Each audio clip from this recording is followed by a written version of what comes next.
Our next guest, as the head of the newly listed technology firm, aims to get there. David McPhail, President and CEO of Memex Automation. Good to have you with us. Great, thank you for having me. How do you improve the efficiency and the productivity of a company? We measure everything that they do on the shop floor to the second. We connect their manufacturing enterprise system, or ERP, with the shop floor data, married in real time, give them actionable points to improve their productivity. So is this about improving the productivity of the machines or the people that are operating them? It's a combo platter, so a little bit of both. Okay, so with that done, do you have like a target? Can you say, if we come into your company, we can improve your efficiency by X number of percent? Almost every company we start with starts at about sub 40%. We've got some customers we've brought up to world class at 85%. So it just kind of depends on the industry and the type of equipment that's being utilized. So you're walking into a shop and you're saying your company is only operating at 40% efficiency? Yeah, it's kind of surprising, because what happens is when we ask them in the beginning, when we start the benchmark, we always say, what do you think your efficiency's at? Most of them say 60 to 65%, but there's room for improvement. Every customer we started with is sub 40%. I know it's hard to believe, but the numbers don't lie. Okay, so aside from giving us the secret sauce ingredients here, how do you exactly go about getting someone from 40 to 80%? We show them what they don't know. So ERP systems say, go make this and tell me when it's done. We track everything by the second from those 2 points. We feed that data back to the ERP system.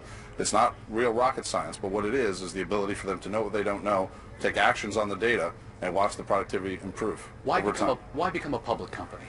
We started being a organically, privately held company, and we have a worldwide market. We were picked up by Microsoft. We were picked up by the world's largest machine tool builder, Mazak, and it takes a lot of capital to go after the worldwide market. Okay, so to get more big fish, you need a bigger tackle box. Absolutely. Absolutely. So what do you do with the money? How do you go about landing that big fish? We invest in the sales and marketing channels. We do trade shows. We do co-marketing together, and hopefully that pays off in medium to long term. You recently did a deal or worked with Magellan Aerospace, am I right? Absolutely. Filter that down for me. How did that work out? Okay, so they came to us and they said, we'd like to check the productivity on our shop floor. We installed our equipment. We benchmarked the process. We were able to give them a 100 hours per machine per month productivity improvement in the first 3 months. So what's the return on investment angle for them? How do you sell them on improved productivity from a dollar value basis? It's about, in this particular case, it was less than 3 months. It was less than 3 months. I mean, you figure that 100 hours per machine per month or per asset times whatever the loaded cost is, it's about $40,000 a month that they picked up. So it's an easy. Well, I was going to say it's an easy sell. Is it? Well, not really. It's not an easy sell because people don't believe you.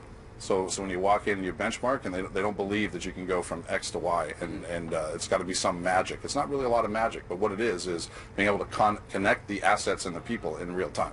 So why'd you choose the Venture Exchange over the Toronto Stock Exchange, the big boys?